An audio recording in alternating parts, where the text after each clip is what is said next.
up to another good morning. Time to go. Hey guys, we're the Coles. I'm Chad. This is Jennifer. And we have two kids, ages 6 and 8, who are in the first and second grades. And we have been full-timing in our 2015 Airstream International for the last 5 weeks.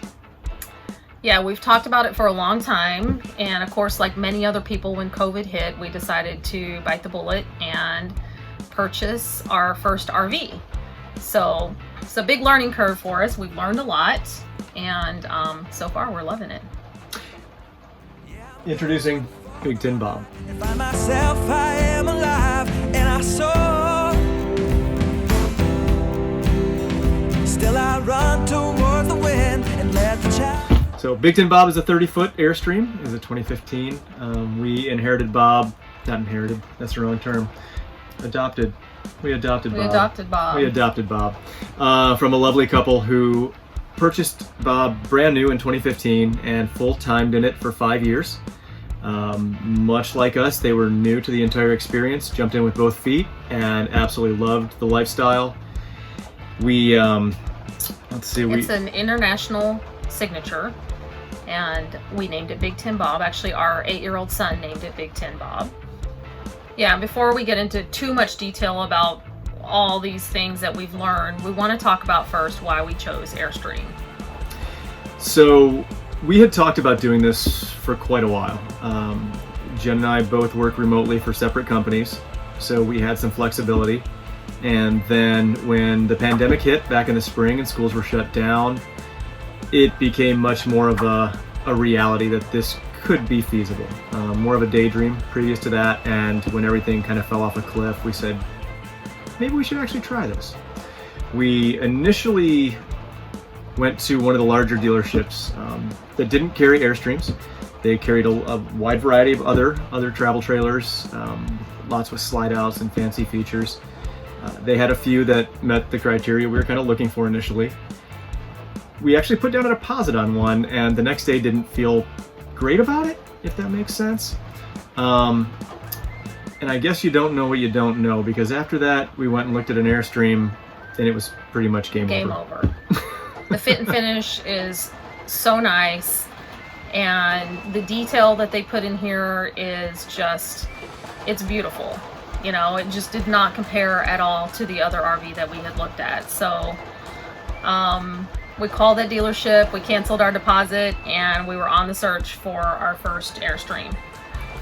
One thing that stood out with the first viewing we had of an Airstream, it was a private seller, and he made the comment to us, you have to decide, one, are you RV people?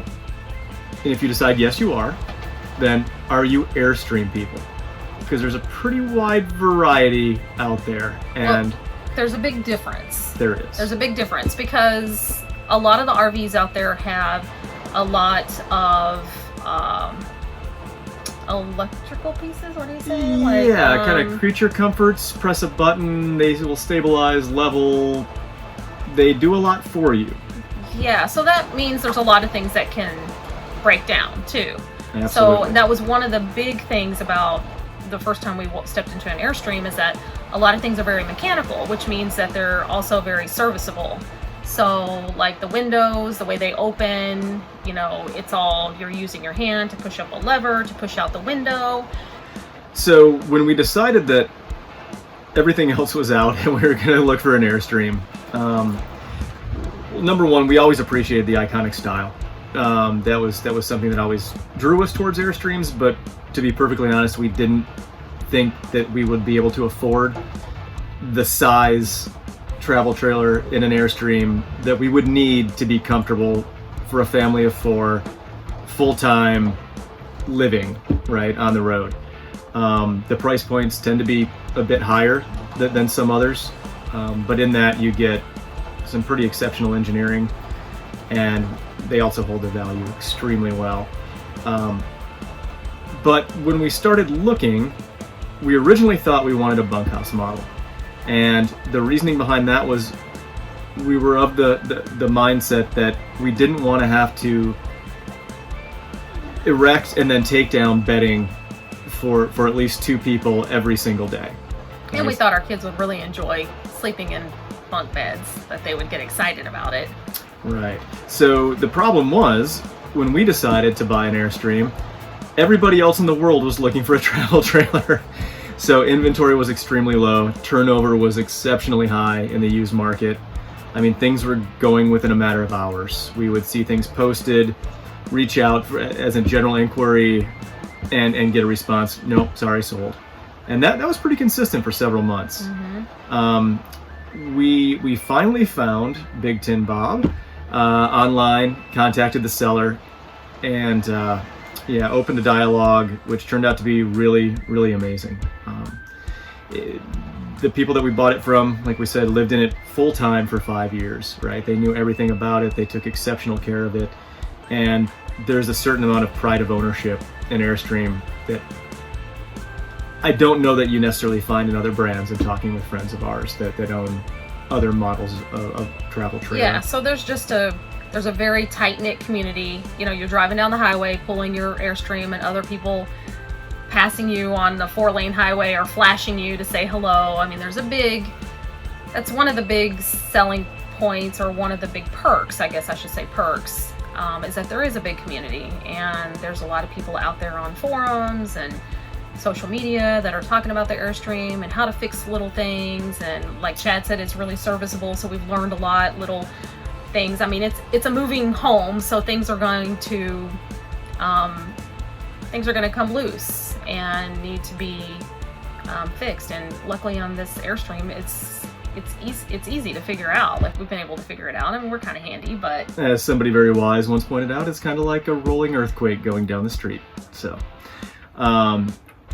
so that community is invaluable. The community is pretty fantastic. More to come on that, obviously, but people are absolutely willing to share best practices, experiences, points of view on just about everything. And everything we've seen so far in the Airstream communities have been very constructive, right? Which is always a fantastic thing, especially when you're kind of new to it like we are. So we are glad, though, that we did not get the bunkhouse, because for us, since we are full-timing and we're both working and the kids are doing school, it afforded us more space in the non-sleeping areas. So, you know, once we break down the dinette that we're sitting at, and then the sectional couch that's behind us that also turns into a bed, we have a lot more space to move around, to sit and relax, to take breaks, to do some work.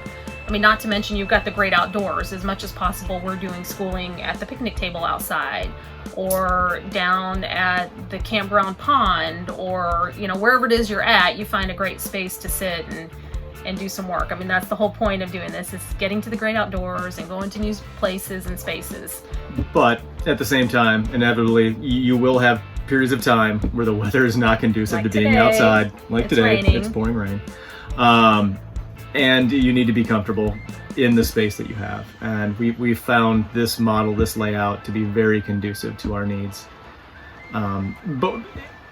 Both during the day when the weather is bad, and also at night, we have what we feel is some pretty great flexibility. We'll get into more of the sleeping in other videos, and how we arrange things and our setup, and how we, you know, put it together or break it down.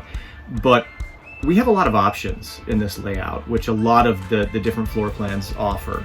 So where we originally planned to be sleeping in the queen bed and putting the kids in the dinette and the sofa, we find that it's not uncommon for us to put the kids in the bedroom, and we would sleep out here, and we're very comfortable out here.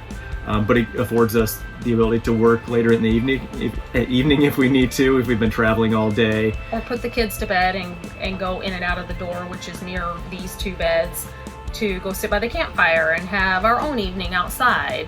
Or wake up in the morning and have a cup of coffee outside and watch Yep. the sunrise, or whatever the case may be. But yeah, and I believe we also have a bit more storage.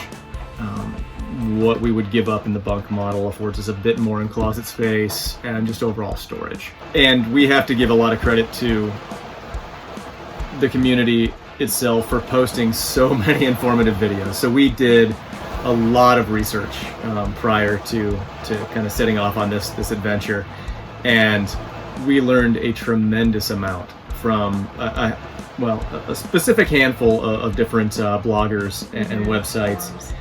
But yeah, we're not going to reinvent the wheel. We don't necessarily want to rehash what others have done so well.